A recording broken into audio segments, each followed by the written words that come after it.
Aneu on aneu, durant la major part de la seva història, les ciutats han considerat prioritari separar-se del món exterior, del que queda fora.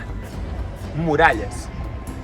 S'ha tractat d'una forma més o menys universal per protegir-se d'invasions externes, de guerres, o potser han tingut altres motius? Les muralles mai han estat totalment impermeables. Qualsevol ciutat que ha provat d'aïllar-se per sempre no ho ha aconseguit del tot. En el capítol d'avui del món de l'Àleph explorarem el paper i el perquè de les muralles antigues, les muralles de les ciutats antigues. I per fer-ho ens endinsarem en una de les fortificacions antigues més ben conservades de Catalunya. No és aquesta? Veniu?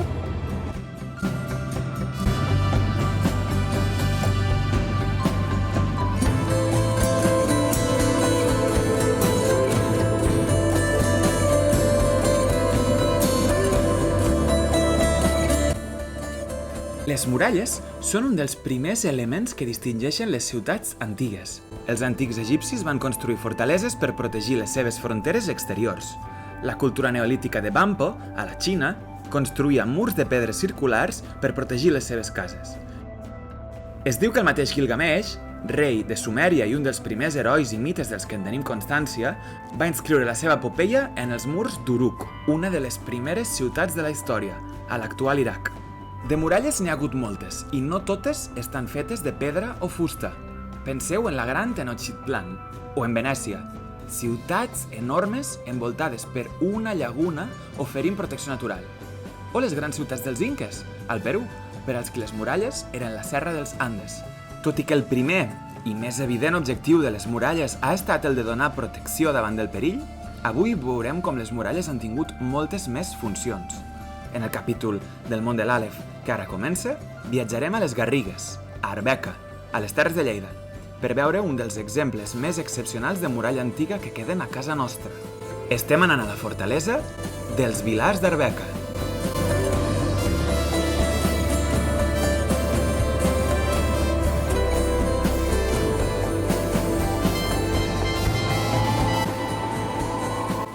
Els Vilars sorgeixen a principis del segle VIII abans de Crist i estan habitats fins al segle més o menys 4 abans de Crist.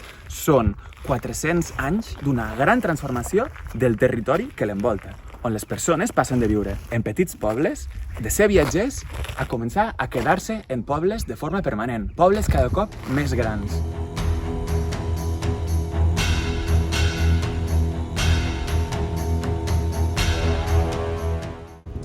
Els Vilars van néixer des del principi com un lloc emmurallat i ho demostra el fet que les primeres cases que van aparèixer estaven adossades a la muralla.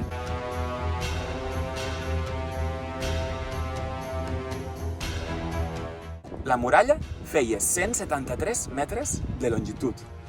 Va arribar a tenir un gruix de 5 metres, alçada de 6 metres. En el seu apogeu, les muralles dels Vilars comptaven amb 12 grans torres, de les quals només una, la gran torre de la porta principal, tenia una funció defensiva i una funció estratègica.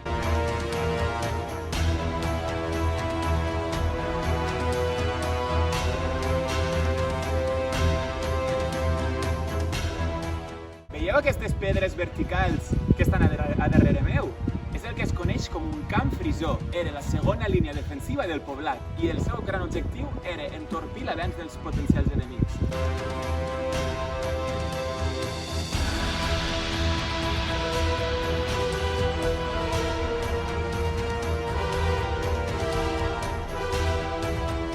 Més tard es va construir un gran fossat d'aigua, una tercera línia defensiva que permetia aïllar el poblat de les amenaces externes. Es tracta d'una gran fita d'enginyeria antiga, perquè per construir aquest fossat va fer falta impermeabilitzar una zona de fins a 4 metres de profunditat i 13 metres d'amplada. Com el fons d'un... Aquí és un fons de llac. És un fons de llac. On, o sigui, segurament hi ha bastanta roca, però vull dir que segurament és terra bastant suelta. Molt difícil, o sigui, dintre dels sols és el que presenta menys dificultat. Que no és roca, sinó que el pots treballar, el pots treure. I alhora és impermeable. Sí. Home, sí, està bastant ben explicat per fer una fortalesa aquí, no?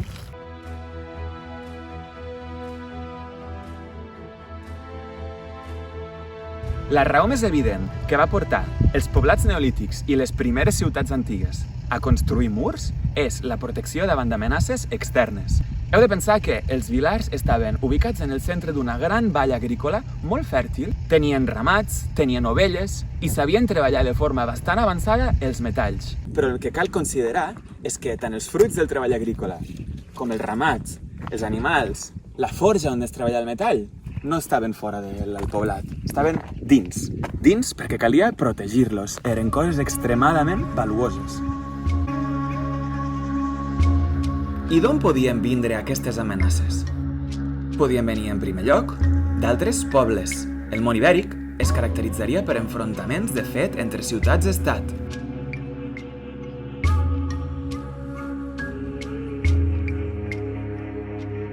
Però els enemics, els potencials enemics més freqüents amb els que es devia trobar el poblat eren bandits, lladres d'aquestes coses tan valuoses que tenia el poble. És en aquest temps que es va formant, de fet, una oposició cada cop més evident entre les societats que tendeixen a establir-se, a especialitzar-se i les que queden fora. Els altres humans, però, no haurien estat l'única amenaça per als habitants de pobles i ciutats com els vilars.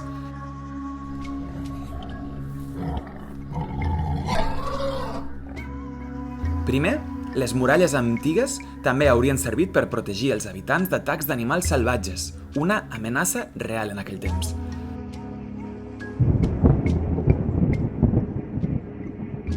En segon lloc, de fenòmens associats al medi ambient, com ara inundacions de rius propers a la ciutat. Les muralles de Jericó, per exemple, que són una de les muralles més antigues de les que s'ha trobat constància, es van construir, pensen els arqueòlegs, per protegir-se de les inundacions constants del riu veí. Arreu del món, les ciutats antigues construïen, per aquell temps, grans murs defensius, des de la Xina fins a Grècia i Mesopotàmia. A Europa, els vilars d'Arbeca no són un fet aïllat. Es van construir a cavall de la cultura dels camps d'urnes i la cultura Hallstatt, dos períodes de la història antiga europea, en la que societats com la dels vilars, societats esteses per tota Europa occidental, erigien grans assentaments fortificats al voltant de muntanyes i turons. Els romans, uns segles més tard, quan hi van interactuar, acabarien anomenant aquests llocs oppidum, que és el nom que ens ha quedat. Si la muralla antiga té una primera funció de defensa, jo penso que també té una segona funció de control. De control per part de les elits dels pobles, de les primeres ciutats antigues, de tots els seus súbdits, de tota la gent que viu a la ciutat. Cal recordar que la història del sorgiment de les ciutats antigues també és la història del sorgiment de les primeres aristocràcies i dinasties reials. Moltes vegades, aquestes elits exerciran el seu control sobre la resta de la població, provant de legitimar-se. A Mesopotàmia trobem, per exemple, relats fundacionals, pels quals aquests reis mítics provaven de justificar el seu regnat o el regnat d'una dinastia. Els primers temples i religions organitzades tendien a consolidar aquesta tendència. Els reis diuen que eren fills de déus. Tot i ser una societat més senzilla que aquestes grans ciutats d'Orient Mig Antic, la societat dels vilars tenia una certa similaritat. Així, podem pensar que el cabdill que governava els vilars, ell reclamava un vincle familiar amb tota la població dels vilars. Fixeu-vos que l'urbanisme dels vilars és bastant democràtic, bastant igualitari. Per altra banda, però, el cabdill, el que li donava legitimitat per governar, era que reclamava una relació de familiaritat amb un avantpassat heroic comú. Un gran avantpassat del món ibèric, de la prehistòria, potser un gran caçador, potser un gran guerrer, del qual el cabdill en reclamava ser el seu successor. En molts altres llocs, però, l'art de governar es tornarà cada cop més complex, sobretot a mesura que les ciutats creixen, que les desigualtats s'accentuen. Els relats religiosos fundacionals ja no són suficients per governar les grans ciutats antigues de Mesopotàmia, sobretot si tens milers de persones vivint atapeïdes i en condicions properes a l'esclavatge. I quina relació té tot això amb la muralla antiga? Penso que són, al final, la primera tecnologia de control social que existeix, perquè permeten controlar la població que viu dintre del poblat. Hem d'imaginar, en aquest cas, ciutats que són del mateix moment històric, però que són molt més grans dels vilars. Aquesta tecnologia de control social primitiva el que permet és controlar, qui entra i qui surt. 2, qui viu dintre de la ciutat. Què és el que fa?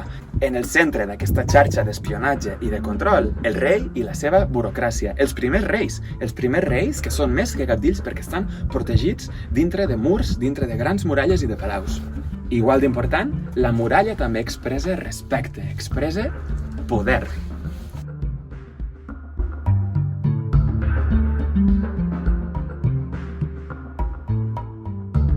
Per el tercer factor que porta les ciutats antigues a construir muralles, crec que és el que esperen com a resultat i és, sens dubte, el més important. Quin és? Viure en pau.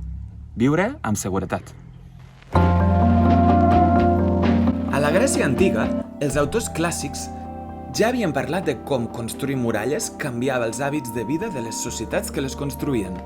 D'una banda, tenim ciutats sense muralles, la més famosa de les quals és Esparta, que estaven habitades per guerrers per professió, que havien de saber defensar-se de possibles enemics en qualsevol moment.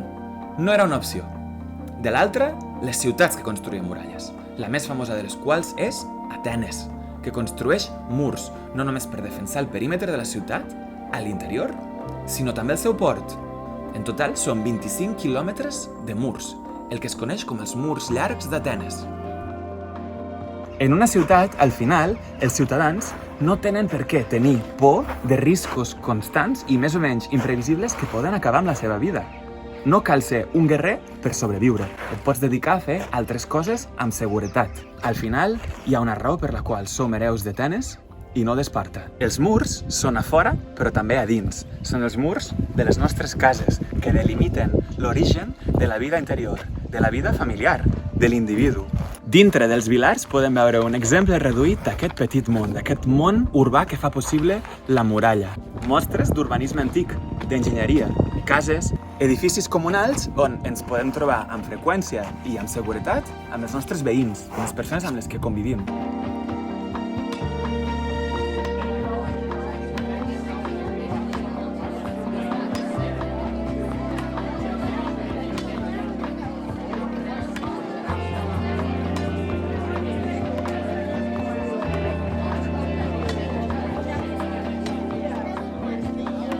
Amb raó estem passejant per un carrer de fa 2.500 anys, perquè les muralles feien possible que existís aquest carrer.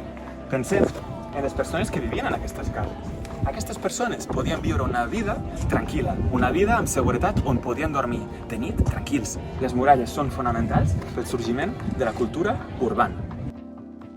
Una cosa que em sembla realment fascinant en aquest punt és veure com les civilitzacions urbanes portarien amb el temps aquesta diferència entre el món urbà i el que no és urbà a l'extrem. La Xina antiga posaria en marxa el procés de construcció de la seva gran muralla fa 2.000 anys. Aquesta gran muralla arribaria a tenir 22.000 quilòmetres d'extensió. Protegiria la frontera d'una civilització urbana de les invasions dels nòmades guerrers del nord. A Europa, els romans, més o menys pel mateix temps, seguirien una estratègia similar. També a la seva frontera nord, construint un sistema de fortificacions de més de 5.000 quilòmetres entre Bèlgica i Romania, incloent-hi la construcció del mur d'Adrià entre les actuals Anglaterra i Escòcia. Són dues societats urbanes que busquen diferenciar-se, aïllar el seu món urbà de la resta, que no és urbà. Arribats a aquest punt, la pregunta que fa falta fer és: i com van acabar els vilars d'Arbeca? Els treballs arqueològics recents han demostrat que no va ser fruit de cap setge, no va ser fruit de cap atac. Hi ha diverses hipòtesis, per exemple, la d'una epidèmia.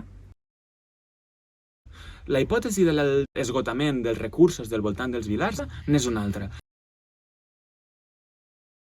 Però el que probablement va passar, us ho explico aquí dalt.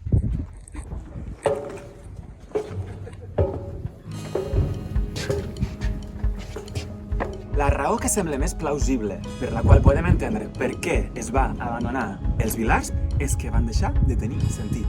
Dedicar uns recursos tan extraordinaris per mantenir aquesta triple línia defensiva. Les persones que vivien aquí necessitaven expandir-se. Hi havia noves zones demogràfiques on hi havia un creixement molt més gran. Amb el fet de que era difícil créixer més enllà de les muralles, és un dilema amb el que s'han trobat moltes ciutats al llarg de la història, van decidir marxar, van decidir abandonar aquell lloc i anar a viure a d'altres ciutats.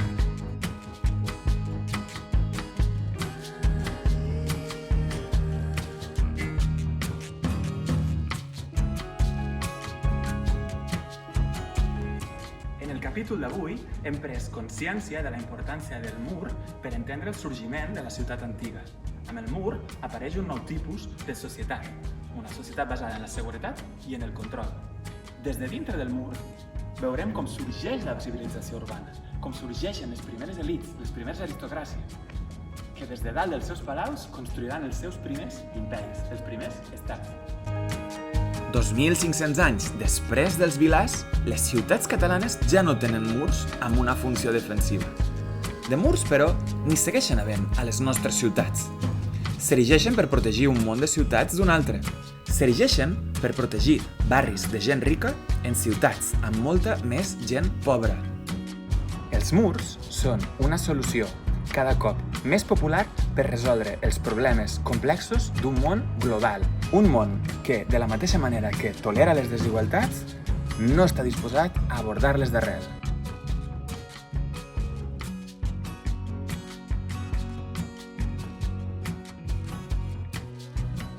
Els murs, doncs, són una solució fàcil, però amb resultats que puguin resistir a la prova del temps? Han complert sempre la seva funció, els murs? Voldrien viure sempre dins de murs? Les ciutats, les seves inventores, sempre els han acabat superant, creixent més enllà.